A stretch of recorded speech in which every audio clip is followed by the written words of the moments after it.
Good morning and welcome again. Tell me, are you ready to celebrate Christmas?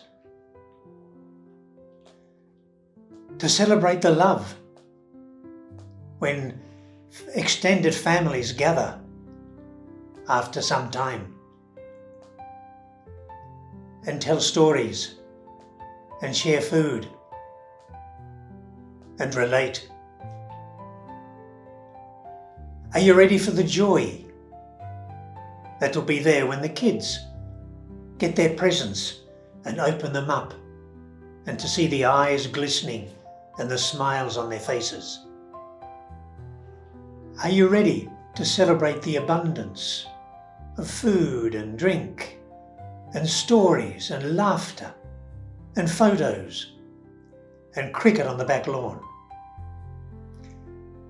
Christmas is a great time of celebration, a great time of joy, great time of love for most of us. I invite you to have a look at the crib, the little nativity scene that you possibly have in the fireplace or on the mantelpiece or under the tree or somewhere, and just have a good close look at it.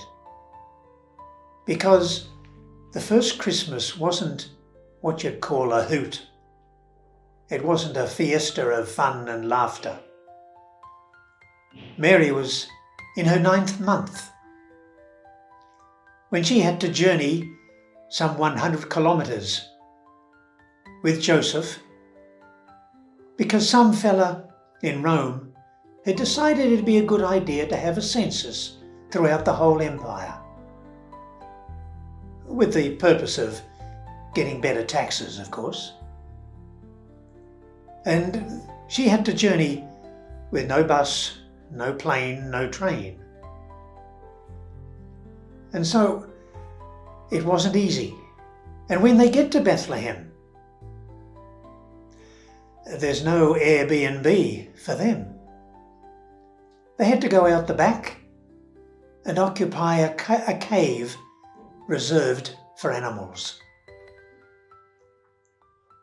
And then shortly after the little fellow arrived, they had to head off, they had to flee and become refugees in Egypt for a couple of years.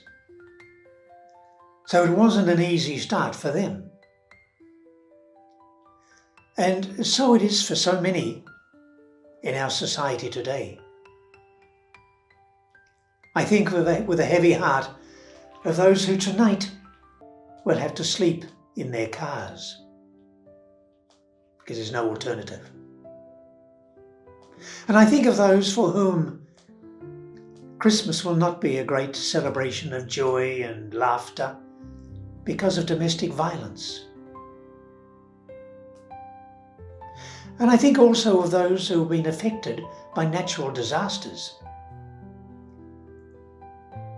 Here in Aussie and around the world, floods, fires, famine, droughts have been very severely affected. And then the other thing that I really want to sort of mention is those whom we know too well have been affected by wars. Whether it be local wars like the disaster in Bondi, or the wars overseas. And to help us appreciate that, you having looked at your little crib somewhere in the house, can also, I share with you 2 images of cribs that have impacted me over the last bit over 12 months. One was in a church in Bethlehem, and the community there did their crib in a special way. There was no straw, there was no lovely star, but there was rubble. Just bombed out rubble. And on that rubble, the infant was lying. Another one was more recent, and there was the crib there, all right. The straw, everything was all prepared. There were a couple of animals, but there were no people. There was no child, no mother and father. But there was a sign at the back of the crib which said, "Ice was here." And ice, as we know, is the press gangs that go around some of the towns and cities in the States these days and capture and deport people of colour. So as we celebrate in abundance, and we rejoice with all legitimacy, and we celebrate the birthday of Jesus, we give thanks for his coming into the world as one of us, like one of us, and living and giving the great message of joy and peace to our world.